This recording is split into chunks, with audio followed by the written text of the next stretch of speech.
Education is so important for our children, and we focus a lot on the skills that our kids get in school, the academic skills, reading, writing, math, and spelling.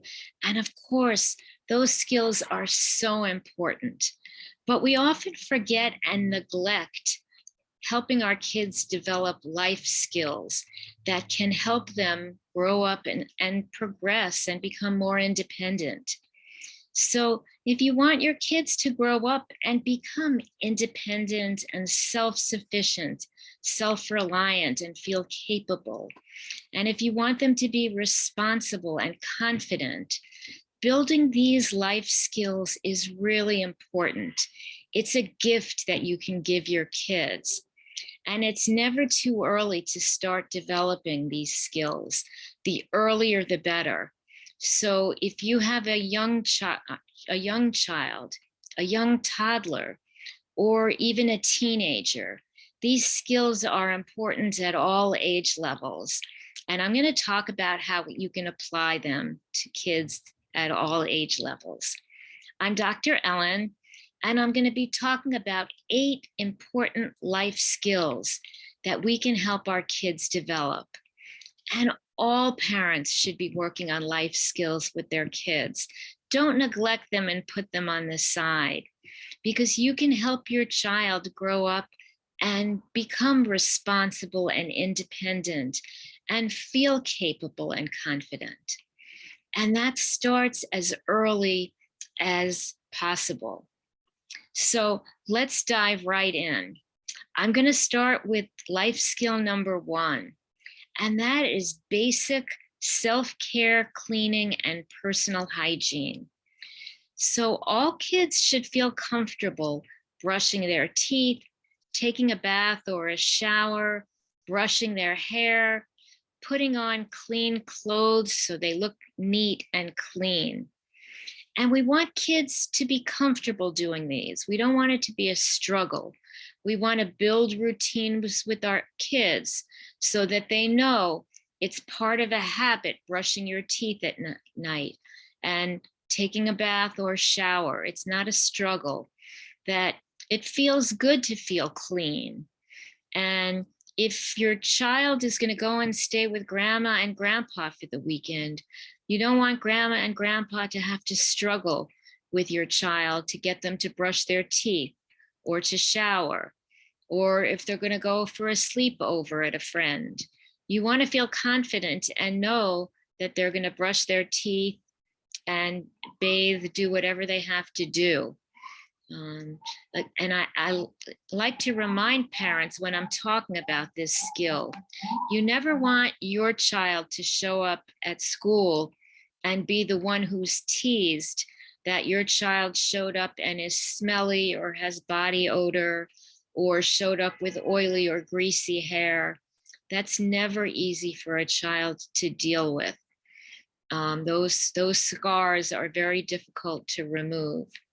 So again, we want our children to be used to self-cleaning, self-care.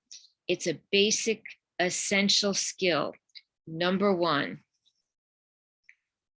So let's move on to number 2, and that is basic home care.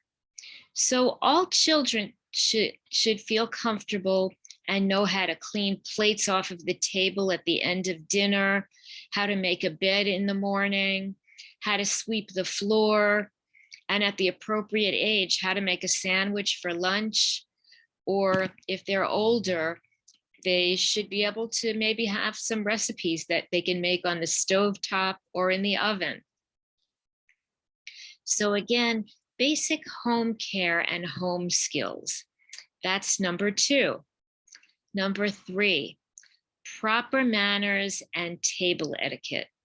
So all children should know, please, thank you, you're welcome, hello, good morning. And they should all know that when they're chewing, you chew with your mouth closed, you chew quietly, you use utensils. These are all basic skills that our kids should be comfortable with, especially manners. And extending proper courtesies when you're interacting with people. One of my favorite is to teach kids to say, how can I help you? What can I do to help you? When my daughter was young, she had a sleepover at a friend's house, and the friend's mother called me after and told me when dinner was finished, my daughter asked, how can I help you? What can I do to help you? Can I clean the table? And she was ready to pitch in. And her friend's mother really appreciated it and was very impressed. And I told this friend's mother that that's just part of our life. We're used to pitching in, that my daughter pitches in at home, or if she's at somebody's house, that's part of our lifestyle. That's what we do. We help each other, we support each other. And if we're at somebody else's house, we do the same. So again, proper manners and table etiquette, number 2. Number 3, basic communication and social skills. So every child should be able to walk into a room and say, hello, my name is Jean or Sam or Samantha or whatever their name is. And it's even a plus if they can say, hello, my name is Sam, would you like to play with me? Or would you like to play with us? What a great gift that is to make a child feel comfortable to do that. And again, it's important to teach your kids, and to teach this at an early age, that communication is not just speaking and saying what's on your mind. It's also listening. Very often kids get into fights because they're just saying what's on their mind, what they want, and they don't take the time or the attention to listen to what somebody else wants, what their friend wants, or what may be on someone else's mind. So communication is really listening and speaking and sharing, basic conversational skills, being able to have a conversation. This is a basic skill that we want to make sure our kids can have. And encouraging your child from even an early age, when they're able to communicate, to express their needs, to be able to say, I'm hot, I'm cold, I'm hungry, I'm thirsty. These are all important basic skills. So let's move on and let's do number 5 now. And number 5 is knowing responsibilities. And again, I like to tell my clients that I work with that we want our kids to know that everybody has responsibilities in life. It's not like mom is there for everything and mom does everything every time. This is not room service where your parents serve you and bring you everything. We are a family, and a family is teamwork. And teamwork should bring pride to a child. I always tell parents, try to build chores as something that children are proud of that they can do to support and be part of their family. Chores should never be punishment. I really am very much against making chores punishment, because chores should be a way that children can feel proud of what they do to help support their family. Not like they're being punished to do it, but it's something that's inside of them that they want to do, and they're not hesitant to do more. If you use chores as punishment, then that takes away a child's volunteerism to stand up and want to do things, because they're taught that chores are bad things. They're used for punishment. So again, responsibilities and family teamwork for a child to know and think, what can I do? What do I do as part of the team of my family? I'm actually thinking of doing a video on how to create a family meeting. And that's an important time and opportunity when we can talk about teamwork with the family and responsibilities. So if you're interested in a video on creating a family meeting, please put that in the comments section. Let me know you're interested in a video on creating a family meeting. And if there's enough interest in that, I will do that. And let's go to the next one. I have these written down because I don't want to forget all of these important pearls. So the next one is building an appreciation for learning. And again, just like with responsibilities, I never want parents to use homework as a punishment. Now go and do your homework. I think homework should always, and school assignments should always be encouraged.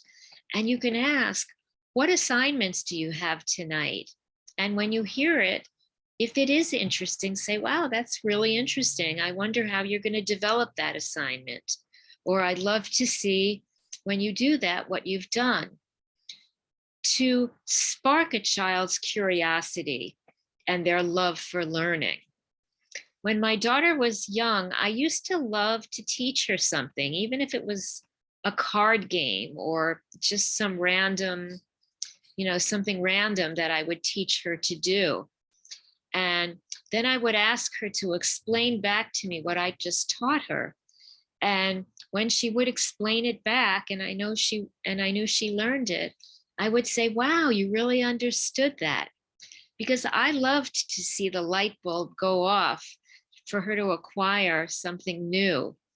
And because I loved it, she learned to love it as well. And when she would acquire something new that she would learn, I would express to her how proud I was of her. And she would be proud also. And sometimes I would say to her, 5 minutes ago, you didn't know that, but now you know something new. And so I helped her acquire a love for learning. And that's something that really helped her throughout her life, and it continues to help her. But it always helped her in school and in many other life activities, in learning sports. So again, developing a love for learning is an important life skill. And let's move on to the next one. And that is independence and confidence. We really want our kids to grow up and become independent and self-sufficient, self-reliant, and to feel capable and confident and to have self-esteem. And the way to do that is not just to hope it happens, but when you notice a child doing something, when they've done something on their own, congratulate them and say, wow, I see you just did that. Congratulations. Let them know you've seen them do something well. Congratulate them. It really does help build self-confidence and self-esteem. And we can really help build that. And along with independence and confidence in this category, I also include resilience, because I think if kids know that sometimes we have difficult days or difficult experiences, and if you can find the strength and the fortitude to get through a difficult experience, that helps build resilience. And resilient people are more independent and self-sufficient. So again, this is really such an important area to help our kids build. And I think if you give that to your child, you're really helping build an important skill that when they grow up, it will really come in very handy. And it'll be handy throughout their life, whether they're kids or they're old enough to do something on their own. I like to think way ahead. And for some parents listening, this may feel way ahead, but think about, what if your child is old enough to go away to college? Well, that's late to start building self-esteem and self-confidence and to build skills of independence. We want to start building them early on throughout the ages. And these life skills that I'm talking about are important for kids as young kids and young toddlers through teenagers. Sometimes when kids are teenagers, we have to teach some of the skills. like some self-care skills that sometimes slide away when kids are teenagers, or sometimes, again, learning to express themselves clearly is important to do again when kids are teenagers. But again, independence and confidence and self-esteem is really important. And we can help our kids develop and progress in those areas. And the last skill that I want to mention, and this is not the opposite of independence, but it's the skill of being able to ask for help and ask for advice when you need it. And that's not the opposite of independence, because I think it takes a person with self-confidence and self-esteem to be able to have the confidence to go to somebody and say, how can I do this? Can you give me some advice? Very often kids are shy, or they're not confident enough to go up to somebody and say, I could really use some help. What if a child has a question about an assignment in school and they're afraid to ask the teacher to clarify the assignment? So again, being able to speak up and reach out and ask for advice or support or help is an important skill. And we can help our kids and encourage our kids to be able to do that, not to rely on everybody for everything, but to know when they need help, that it's okay to reach out for help. And sometimes to be a role model, to show that you sometimes ask for help, you sometimes ask for advice. And I always encourage the parents in my groups to contact me and feel free to set up a phone call with me, that it's okay for you to reach out for advice and support and strategies as well, that I am here to help you. So as always, I will try in the comments to put a link to my calendar, or you can always email me at ellenwillhelp@gmail.com. I did try to make that easy. And I always like to point out, so I've gone through the 8 skills, and it would really be sad for me if you listen to the 8 skills and then you go back to life the way it was. I'd like to encourage you that when you finish listening to this, you think, how can I apply this in my life to help my child? Again, knowledge is really useful, most useful when you apply it. It's not just knowing it, it's applying it in life. And if you can take these skills and think and figure out how you can teach these to your kids, that's really going to be helpful. I work with some of my clients, and I encourage you, come up with a 1 to 3 month plan of developing these life skills in your child or your children. Again, if you need some help to create a plan like this, feel free to reach out to me. I do work on this a lot with parents and clients that I work with. And you really can give your child important gifts by creating, cultivating, and developing these important life skills. So, and also, if you have any topics that you'd like me to talk about in the future, feel free to email those to me also, or put them in the comments section. I will check. Every week I come out with a new video. So I'm always open to topics. If you have any topic that you'd like me to speak on, let me know. Again, feel free to email me at ellenwillhelp@gmail.com. If you have any questions, if you'd like any help, again, feel free to reach out. And next week, I will be back with another topic. So until then, be strong, be empowered, and let's talk again soon.